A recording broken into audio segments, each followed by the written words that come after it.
नमस्कार। इस video lecture में हम बात करेंगे ईवीएस के बहुत महत्वपूर्ण टॉपिक जंतु जगत की अर्थात फौना की, जिसके अंतर्गत हम कई सारे बहुत महत्वपूर्ण जंतुओं अर्थात जानवरों की बात करेंगे जिनकी विशेषताओं के संबंध में सीटेट में हमेशा एक दो प्रश्न आते हैं। शुरू करने से पहले आप इसका स्क्रीनशॉट ले लें ताकि आपको इसके नोट्स बनाने में आसानी हो। चलिए तो शुरू करते हैं। इससे पहले वाले वीडियो में आपने देखा पादप जगत के संबंध में, आपने देखा कि पादप कितने प्रकार के होते हैं, शाख, झाड़ी, वृक्ष, विसर्पी लता, आरोही लता। या एक पादप के कौन कौन से भाग होते हैं, जिसमें जड़ की बात की, तने, फूलों की बात की, स्त्री केसर, पुंग केसर, ये सब आपने देखा। आशा करता हूँ सब आपको अच्छे समझ में आया होगा। पादप जगत की बात उसी चैप्टर में बात होती है, चूँकि चैप्टर का टाइटल है सजीव जगत, और सजीव जगत के दो भाग हैं, आपका पादप जगत और जंतु जगत। जंतु जगत अर्थात फौना के अंतर्गत आपसे बात होती है, कुछ विशेष जानवरों के संबंध में बात होती है। देखिएगा इस चैप्टर में मनुष्य के बारे में भी कुछ दे रखा है, जैसे मनुष्य में भोजन का पाचन किस प्रकार से होता है या मनुष्य में श्वसन क्रिया किस प्रकार से होती है। मैंने यहाँ उस सेक्शन को हटाया हुआ है, चूँकि अगले एक दो चैप्टर में हम भोजन का अध्ययन करेंगे। भोजन एक टॉपिक रहेगा हमारा ईवीएस की दृष्टि से, तो भोजन का जब मैं आपको पढ़ाऊंगा तब उसमें मैं भोजन के पाचन की बात कर लूँगा। तो मैंने यहाँ उस पाचन क्रिया को यहाँ से हटा दिया है, या मानव के पाचन क्रिया में कौन कौन से अंग शामिल होते हैं वो सब हटा दिए हैं। आगे श्वसन की बात होगी तो श्वसन के संबंध में, या रक्त प्रसंचरण तंत्र की बात होगी तो उनको मैं आगे जब उनसे संबंधित बड़े चैप्टर आएंगे तब उनको वहाँ कवर करूँगा। तो यहाँ जंतु जगत में मैंने कुछ विशेष जंतुओं की बात की है, जिसमें स्लॉथ, केंचुआ, सांप, मोर, पेंगुइन और व्हेल, डॉल्फिन, हाथी, बाघ इत्यादि हैं। यहाँ से आपको 1 या 2 नंबर का प्रश्न हर हाल में मिलेगा। तो सबसे पहले शुरू करते हैं। अरस्तु को जंतु जगत का पिता कहा जाता है। अरस्तु को जंतु जगत का पिता कहा जाता है। कुछ प्रमुख जंतु जो ईवीएस के एग्जाम की दृष्टि से बहुत इंपॉर्टेंट है, उसकी हम बात कर रहे हैं। सबसे पहला है स्लॉथ। आपके स्क्रीन पर आप देख रहे हैं, स्लॉथ आपके समक्ष है। स्लॉथ भालू जैसा दिखाई देता है, जैसा कि आप देख पा रहे हैं। रात में जगता है, रात्रिचर होता है, रात में जगने वाला होता है। दिन में सोता है, 18 घंटे करीब सोता है। कुंभकर्ण का रिश्तेदार है ये, तो 18 घंटे करीब सोता है, भालू जैसा दिखाई देता है, जैसा कि आप देख पा रहे हैं। रात में जागता है, दिन में सोता है 18 घंटे करीब। पेड़ों पर उल्टा लटक कर सोता है, बहुत इंपॉर्टेंट बात है। ये पूछा गया प्रश्न है कि कौन सा जानवर पेड़ों पर उल्टा लटक के सोता है। मेरी तो समझ में नहीं आता भाई उल्टा लटक के क्यों सोता है, सीधे सो ले, लेकिन इसकी विशेषता है कि पेड़ों पर उल्टा लटक कर सोता है। इसकी आयु लगभग 40 साल की होती है, 40 वर्ष का होता है। ये अच्छा तैराक भी होता है और पेड़ों के पत्ते भी खा लेता है, कीड़े मकोड़े भी खा लेता है। तो बात हुई आपसे स्लॉथ की, जो कि भालू जैसा दिखाई देता है। रात्रिचर है, अर्थात रात में जागता है, दिन में सोता है, 18 घंटे करीब सोता है। पेड़ों पर उल्टा लटक कर सोता है, जिसकी आयु लगभग 40 साल की होती है। अच्छा तैराक है, पेड़ों के पत्ते व कीड़े मकोड़े का भोजन ये करता है, यानी कि पत्ते भी खा लेता है और कीड़े मकोड़े भी ये खा लेता है। अब बात करते हैं केंचुए की, जिसे अर्थवर्म कहा जाता है, और केंचुए किसान का मित्र कहा जाता है। आपके स्क्रीन पर केंचुए का आप एक पिक्चर देख रहे हैं केंचुए की। देखिए केंचुए रेंग कर चलते हैं, मैं आपको पहले बता चुका हूँ, जो सजीवों के गुण मैंने आपको बताए थे। तो केंचुआ रेंग कर चलता है, किसकी मदद से? शूक और पेशियों की मदद से। जैसा कि आप चित्र में देख पा रहे हैं, केंचुए की स्किन पे गोल गोल धारियां जैसी हैं, वो उसकी शूक और पेशियां हैं। केंचुआ भूरे रंग का होता है, ब्राउन कलर का होता है। इसकी आयु नॉर्मली 8 वर्ष होती है। लंबाई इसकी 14 इंच तक हो जाती है। हालांकि छोटे बड़े सब तरह के केंचुए आपने देखे होंगे, लेकिन 14 इंच तक लंबा हो जाता है। बारिश में जमीन के ऊपर आ जाता है। बारिश के मौसम में क्या होता है, ये आपने देखा होगा, नॉर्मली आपको जब बारिश नहीं हो रही हो तो आपको केंचुआ नहीं दिखाई देगा, लेकिन जब बारिश का मौसम शुरू हो जाता है तो ये ज़मीन के ऊपर आ जाता है। यह मिट्टी खाता है, और मिट्टी खाकर कैसी कर देता है? भुरभुरी कर देता है। मिट्टी खाकर भुरभुरी कर देता है, यानी कि मिट्टी अजीब सी दानेदार मिट्टी हो जाती है। और चूंकि ये मिट्टी में अंदर जाता है तो मिट्टी में ये वायु मिक्स कर देता है ना। क्या लिखा कि मिट्टी खाकर भुरभुरी करते हैं। मिट्टी भुरभुरी करते समय उसमें वायु प्रवेश कर जाती है। जब ये मिट्टी को भुरभुरी करते हैं तो मिट्टी में वायु प्रवेश कर जाती है, और वो फसलों की दृष्टि से बहुत महत्वपूर्ण होती है। फसलों के लिए उस वायु का बहुत अधिक महत्व होता है, इसीलिए इसे किसानों का मित्र कहा जाता है। तो दूसरा आपने जंतु देखा केंचुआ, जो रेंग कर चल रहा है, भूरे रंग का, आयु 8 वर्ष, लंबाई 14 इंच, बारिश में ज़मीन के ऊपर आ जाता है, मिट्टी खाकर भुरभुरी कर देता है। मिट्टी भुरभुरी करते समय उसमें वायु प्रवेश कर जाती है, जो फसल के लिए लाभदायक होती है। उसे किसानों का मित्र इसीलिए कहा जाता है, क्योंकि ये फसलों के लिए मिट्टी को बेहतर कर देता है। अगली बात करते हैं, सांप की बात करते हैं। तो आपकी स्क्रीन पर कई सारे सांप हैं। मैं आपको कई सारे चित्रों में आपको अलग सांप की वैरायटी दिखाऊंगा। सांप का नाम सुनते ही हमें थोड़ी सा भय जैसा लगने लगता है। तो देखिए, सांप की बात करें तो सांप रेंग कर चलता है, काई की मदद से, वलय या छलनों की मदद से। मैंने आपको सजीवों के गुण वाले चैप्टर में बताया था कि सांप रिंग की माध्यम से, छलनों की माध्यम से, वलय की माध्यम से आगे बढ़ता है। इनके दांत तो होते हैं लेकिन भोजन नहीं करते दांतों से। सांप के दांत तो होंगे लेकिन उन दांतों का उपयोग भोजन करने के लिए नहीं करेगा, क्योंकि सांप अपने भोजन को पूरा निगल जाता है। अब इसके दांतों का यूज़ है, इसके दांत खोखले होते हैं और उनमें जहर भरा होता है। तो जब भी सांप किसी को काटता है तो उन दांतों से उस जहर को उस काटने वाले जंतु के शरीर में प्रवेश करा देता है। तो सांप के दांत तो होते हैं लेकिन दांतों का उपयोग भोजन करने के लिए नहीं करता। दांतों का उपयोग वो करता है किसके लिए? दांतों का उपयोग करता है वह जब भी किसी को काटता है तो उनके दांतों के माध्यम से काटे जाने वाले जीव के शरीर में जहर को प्रवेश कराने के लिए काम करता है। इसके अलावा ध्यान रखना, सांप के कान नहीं होते। सांप के कान नहीं होते, ये कंपन के माध्यम से, ज़मीन पर होने वाले कंपन के माध्यम से ये आसपास की गतिविधियों को महसूस करता है। आपने कभी सपेरे को बीन बजाते देखा होगा, तो बीन को सुनता नहीं है, बीन से ध्वनि निकलती है, ध्वनि के कंपन के माध्यम से वो बीन की तरफ आकर्षित होता है। तो सांप के कान नहीं होते, ज़मीन के कंपन को महसूस करते हैं। मांसाहारी होता है, ध्यान रखिएगा, सांप मांसाहारी होता है। आपने देखा होगा कि सांप को दूध पिलाने के लोग आते हैं, ये सब बेकार की बात है। सांप कभी दूध नहीं पीता, सांप मांसाहारी होता है। इसके अलावा खोखले दांतों का प्रयोग मैंने बताया आपको, काय के लिए करता है। 2 दांत होते हैं खोखले, काय के लिए जहर उगलने के लिए इसका प्रयोग करता है। बहुत खास बात क्या है कि सांप के काटने की दवाई सांप के जहर से ही बनाई जाती है। सांप के काटने की दवाई जो है सांप के जहर से बनाई जाती है। होम्योपैथी में एक दवा आती है नाजा 200 या नाजा 50 करके एक दवा आती है, बहुत ही कारगर दवा है। अगर आप नाजा, शायद स्पेलिंग NAJA है, NAJA, नाजा 50 या नाजा 200 मैं भूल रहा हूँ, आप इसे गूगल पर सर्च करेंगे तो आप देखेंगे। ये अगर आप गांव में रहते हैं तो नाजा 200 या नाजा 50 आपको अपने पास रखना चाहिए, क्योंकि अक्सर मैंने देखा है गांव में लोगों को सांप इत्यादि काट लेता है तो समय पे उपचार न मिलने पर उनकी मृत्यु हो जाती है।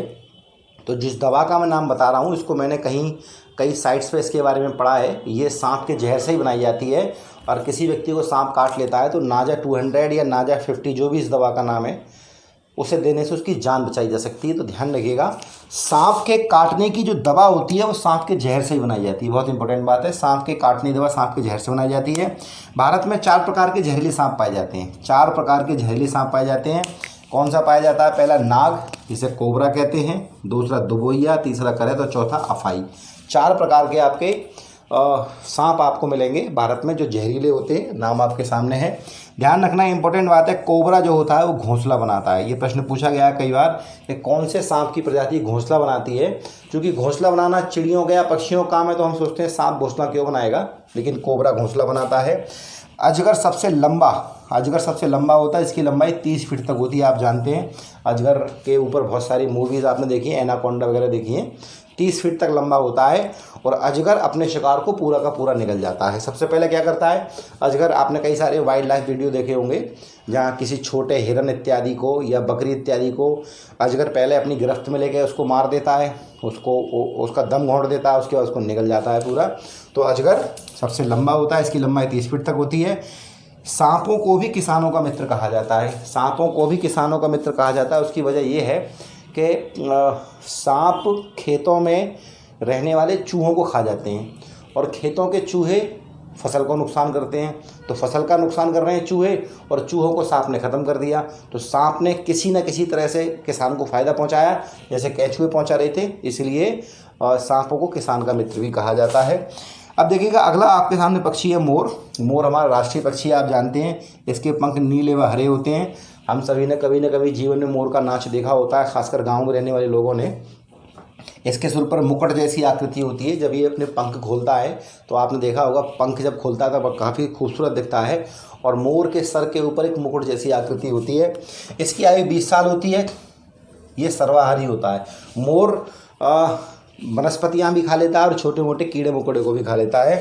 हर साल मोर के नए पंख आते हैं, यानी कि मोर अपने पंखों को हर साल त्याग देता है और नए पंख उस पर आ जाते हैं। अगली बात करें पेंगुइन की, तो आपने देखा होगा पेंगुइन छोटा सा होता है, इस तरह से खड़ा सा रहता है, उसके छोटे छोटे पैर होते हैं दो। और पेंगुइन खासकर बर्फीले इलाकों में पाया जाता है, जहाँ बर्फ़ ज़्यादा होती है वहाँ पेंगुइन पाया जाता है। और आपके सामने आप देख रहे हैं, आपके सामने चित्र में लगाता जा रहा हूँ, हर एक उसका एक पिक्चर आपको दिखाई दे रही है। तो पेंगुइन, मादा पेंगुइन अंडे देती है, और जब अंडे देती है तो उस अंडे की रखवाली नर पेंगुइन करता है। ध्यान रखिएगा, ये ना उड़ने वाला पक्षी है, ध्यान रखना। पेंगुइन पक्षी की श्रेणी में आता है, लेकिन उड़ नहीं पाता, पर पानी पर तैर लेता है, बर्फीले क्षेत्रों में पाया जाता है। ये बर्फ़ पर अपने अंडे देता है, और नर पेंगुइन अंडे की देखभाल करता है। नर पेंगुइन क्या करता है, अपने अंडे की देखभाल करता है। और पेंगुइन आपको समूहों में पाए जाते हैं, समूहों में, अकेला पेंगुइन नहीं मिलेगा, समूह में रहते हैं। अगली बात करें व्हेल की। व्हेल संसार का सबसे बड़ा जीव है, ब्लू व्हेल जिसे कहते हैं, सबसे बड़ा, पृथ्वी का सबसे बड़ा जीव ब्लू व्हेल है। अगर हम जल थल दोनों की बात करें, ये पानी में रहती है, स्तनधारी है। स्तनधारी है, इसका मतलब बच्चों को जन्म देती है। और ध्यान रखना, ये फेफड़ों से सांस लेती है। मैंने आपको बताया था, जब जीवों की मैंने सजीवों के आपको कैरेक्टरिस्टिक बताई तो बताया था कि ब्लू व्हेल इत्यादि क्या होती है, कुछ समय के लिए पानी से बाहर आती हैं, सांस लेती है, वापस पानी में चली जाती हैं। तो व्हेल पानी में रहती है, स्तनधारी है, बच्चों को जन्म देती है। इसकी उम्र जो है लगभग 90 वर्ष के आसपास होती है, और पृथ्वी का सबसे बड़ा जीव है। डॉल्फिन की बात करें, यह भी पानी में रहती है, स्तनधारी है, बच्चों को जन्म देती है, फेफड़ों से सांस लेती है, सारी कंडीशन वही व्हेल वाली हैं, लेकिन इसकी उम्र कम होती है, 50 वर्ष की आयु होती है। और बहुत इंपॉर्टेंट बात आपके सामने लिखी हुई है कि डॉल्फिन भारत की राष्ट्रीय जलीय जीव है। ध्यान रखना, गंगा डॉल्फिन इसे कहते हैं। गंगा डॉल्फिन भारत की राष्ट्रीय जलीय जीव है। बहुत बुद्धिमान होती है और मनुष्य के साथ आसानी से घुल मिल जाती है, मनुष्य के साथ आसानी से घुल मिल जाती है। आपने एक मूवी देखी होगी अमिताभ बच्चन की, आई थिंक उसका टाइटल था अजूबा, उसमें एक डॉल्फिन दिखाई गई है ना। तो डॉल्फिन काफ़ी बुद्धिमान होती है और ये मनुष्यों के साथ आसानी से घुल मिल जाती है। अगली बात करते हैं हाथी की। ध्यान रखिएगा, हाथी से बहुत प्रश्न आते हैं सीटेट की परीक्षा में। हाथी से क्या होता है, कई सारे कथन दिए होते हैं और उनसे आपको गलत पूछा गया होता है, तो यहाँ ध्यान रखिएगा। और अभी हाथी, एक हथनी, गर्भवती हथनी की हत्या की गई है, उसके पटाखों से भरा अनानास खिला के केरल में, तो पूरा देश इसमें गुस्से में था। तो हाथी के बारे में बात करते हैं। स्थल मंडल का सबसे बड़ा जानवर है। अगर पूरी पृथ्वी के जानवर की बात करें, पूरी पृथ्वी की जंतु तो व्हेल था, लेकिन ज़मीन पर रहने वाले सबसे बड़े जानवरों की बात करें तो स्थल मंडल का सबसे बड़ा जानवर है। औसत आयु 70 वर्ष होती है, कहीं कहीं आपको 65-66 वर्ष दिखाई देगी, लेकिन औसत आयु 70 वर्ष है। इसका दिमाग बहुत बड़ा होता है, लगभग 5.5 किलो का दिमाग होता है इसका, 5.5 किलो का दिमाग होता है। रंग इसका काला होता है और शरीर को ठंडा रखने के लिए पानी और कीचड़ में खेलता है। इसका रंग कैसा है, काला, और शरीर को ठंडा रखने के लिए एवं ठंडा रखने क्या करता है, पानी एवं कीचड़ में खेलता है। शाकाहारी होता है। बड़ा हाथी एक दिन में 100 किलो से ज़्यादा पत्ते और झाड़ियाँ खा जाता है। इंपॉर्टेंट लाइन है, ध्यान रखिएगा, यहाँ से आपका प्रश्न सीधे सीटेट में आपको मिलेगा कि एक दिन में 100 किलो ज़्यादा पत्ते व झाड़ियाँ एक बड़ा हाथी खा जाता है। हाथी के बच्चे का वजन, जब हाथी के बच्चे का जन्म होता है तो लगभग हाथी के बच्चे का जो वजन होता है 2 क्विंटल होता है। कन्फ्यूजन यही होता है, बच्चे का वजन बता रहे हैं, जब हाथी के बच्चे का जन्म होता है तो लगभग 200 किलो का होता है या 2 क्विंटल का होता है। लेकिन एक बड़ा हाथी एक दिन में 100 किलो से ज़्यादा पत्ते व झाड़ियाँ, ये उसके भोजन की बात है, कितनी मात्रा में भोजन करता है एक बड़ा हाथी, 100 किलो से ज़्यादा पत्ते व झाड़ियाँ एक दिन में खा जाता है, जबकि उसके बच्चे का जन्म लगभग 2 क्विंटल होता है। हथनियाँ और बच्चे समूह में रहते हैं। जो मादा हाथी होता है अर्थात हथनी होती है, वह और बच्चे क्या होते हैं, समूह में रहते हैं। समूह में 10 से 12 जानवर मिलते हैं और सबसे बुजुर्ग हथनी जो होती है समूह की नेता होती है। ध्यान रखना, सबसे पहली बात क्या है कि हाथियों का एक समूह होता है जिसमें हथनियाँ मिलेंगी और छोटे बच्चे मिलेंगे, और उसमें सबसे बुजुर्ग हथनी उस समूह की नेता होती है। जब नर हाथी 14-15 वर्ष का हो जाता है, यानी कि एक बच्चा हाथी का जिसका जन्म हुआ, जन्म के समय वो 200 किलो का था, लगभग 2 क्विंटल का था, जब वो 14-15 वर्ष का हो गया तो वो क्या करता है, फिर वो अपने समूह को छोड़ देता है। कौन सा, नर हाथी छोड़ देगा, मादा हाथी नहीं छोड़ेगा, वो साथी रहेगा। ये कम सोते हैं, हाथी बहुत कम सोते हैं, 2 से 4 घंटे की इनकी नींद होती है। स्लॉथ आपने देखा, ये 18 घंटे सो रहा था, हाथी लगभग 2 घंटे सो रहा है। इसके बहुत बड़े कान होते हैं, कान से सुनने के अलावा ये हवा भी कर लेता है, कान से सुनने के अलावा ये हवा भी कर लेता है। हाथी के बाद बात करते हैं बाघ की। तो ध्यान रखिएगा, राष्ट्रीय पशु है हमारा बाघ। इसके ऊपर पीली और काली धारियाँ पाई जाती हैं। आपके सामने आप देख रहे हैं, एक मैं आपको चित्र लगा दे रहा हूँ, इस साइड में यहाँ लगा दे रहा हूँ, तो आप देख रहे हैं कि राष्ट्रीय पशु है, पीली और काली धारियाँ पाई जाती हैं, इसकी उम्र लगभग 26 वर्ष होती है, उम्र लगभग 26 वर्ष होती है। इंपॉर्टेंट लाइन मैं आपको बता रहा हूँ यहाँ, मूंछों की मदद से शिकार का पता कर लेता है। ये पूछा गया प्रश्न है, कई बार पूछा जाता है। मूंछों की मदद से शिकार का पता लगा लेता है और अंधेरे में रास्ता ढूंढ लेता है, क्योंकि इसकी जो देखने की शक्ति है मनुष्य से 6 गुना ज़्यादा है। बाघ की अंधेरे में देखने की जो शक्ति है मनुष्य से 6 गुना ज़्यादा है ना। अंधेरे में मनुष्य से 6 गुना ज़्यादा देख सकता है। बहुत धीमी आवाज़ भी सुन सकता है। अगर आप बाघ आपके आसपास है और आपकी जरा सी हलचल वो आपकी सुन लेगा। बच्चे का वजन जन्म के समय, अगर किसी बाघ का बच्चा जन्म लेता है तो जन्म के समय उसका वजन आधा किलो से 1.5 किलो तक होता है। ध्यान रखिएगा, इंपॉर्टेंट बात है। बाघिनें और बच्चे, यानी कि मादा बाघ और बच्चे समूह में रहते हैं। बाघिन जो होती है वो समूह की नेता होती है और नर बच्चे 2-3 साल बाद समूह को छोड़ देते हैं। जैसे आपने देखा कि हथनी और हथनी के छोटे बच्चे समूह में रह रहे थे। सबसे बुजुर्ग हथनी उस समूह की नेता थी और जब हाथी का बच्चा 14-15 साल का हो जाता है तो समूह को छोड़ देता है। अब यहाँ पे बाघ की उम्र कम है, 26 वर्ष है, तो बाघ का बच्चा ग्रुप में रहता है, बाघिनों के साथ रहता है। लेकिन अगर नर बाघ है तो वो 2-3 साल का होते ही इस ग्रुप को छोड़ देगा।